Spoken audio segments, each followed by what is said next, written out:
और आप उत्तराखंड के हो तो आपको पता ही होगा माता दी के बारे में। ये इस तरह का कुछ हमारा नज़ारा है रूम से बाहर का। धूप लगी है बट मैं अभी उठ रहा हूँ थोड़ी देर पहले, तो हम अपनी कॉफ़ी इंजॉय करते हैं। ये हमने गुल्लक बना रखा है कॉइन के लिए, ठीक है। ये भाई है जो मेरे साथ रहते हैं, तो ये उनकी फैमिली है पूरी, इन्होंने ऐसे रखी हुई है। चलो अच्छी बात है। और ये गुल्लक है जिसमें सारी कॉइनें जमा होती हैं, और रूम ऐसे ही होते हैं, छोटे से रूम में एडजस्ट करना पड़ता है क्योंकि बहुत महंगाई कुछ ज़्यादा ही है बर्लिन के अंदर।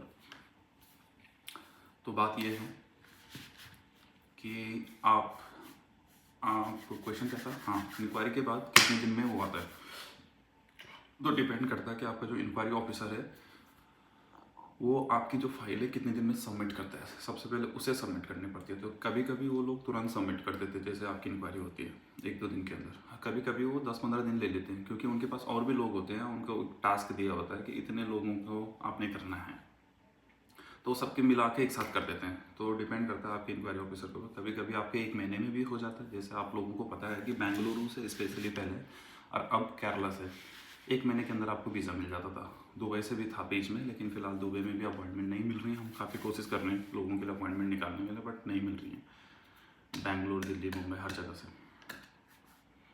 तो वही है, कभी 1 महीने के अंदर आ जाता है आपका वीज़ा, कभी आपको 2 महीने या 3 महीना में इंतज़ार करना पड़ता है। क्योंकि मैंने भी आई थिंक 2.5 महीने या 3 महीने मैंने इंतज़ार किया था जब मेरी इंक्वायरी हुई थी।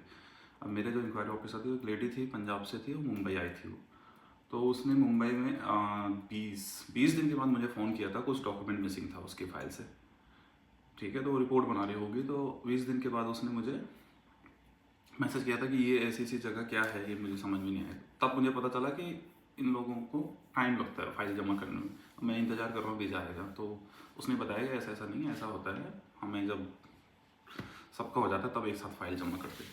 तो ऐसा है। एक बंदे का मैसेज कमेंट था कि मैं कैसे प्रूव करूँ कि मैं यहाँ इतने साल से काम कर रहा हूँ। भाई, तो अगर आप कहीं पे परसेंट काम कर रहे हो, बहुत पुराने हो, तो आपके पास सैलरी स्लिप होगी।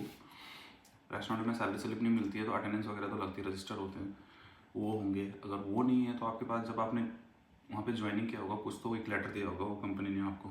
नहीं दिया तो जो आपका ओनर है प्रेजेंट, उसको बोलो ऐसा कोई पुराना बना के दे, वो बना के दे सकता है। ऊपर से जो आपके ओनर हैं, वो अगर इंक्वायरी ऑफिसर आता है तो अगर वो उनसे बात करते हैं तो वो भी बात करने के बाद वो बोलेगा तो मान जाते हैं। क्योंकि आप प्रेजेंट वहीं पे काम कर रहे हो और आपको 5-6 महीने का तो सैलरी स्लिप वगैरह दिखाना पड़ता है, तो आप वहीं पे पुराने काम कर रहे हो, वो आपको प्रूव करने में ज़्यादा कोई टाइम नहीं लगता है। तो ये सब इजी है। बाकी अगर कुछ आपके क्वेश्चन रहेंगे तो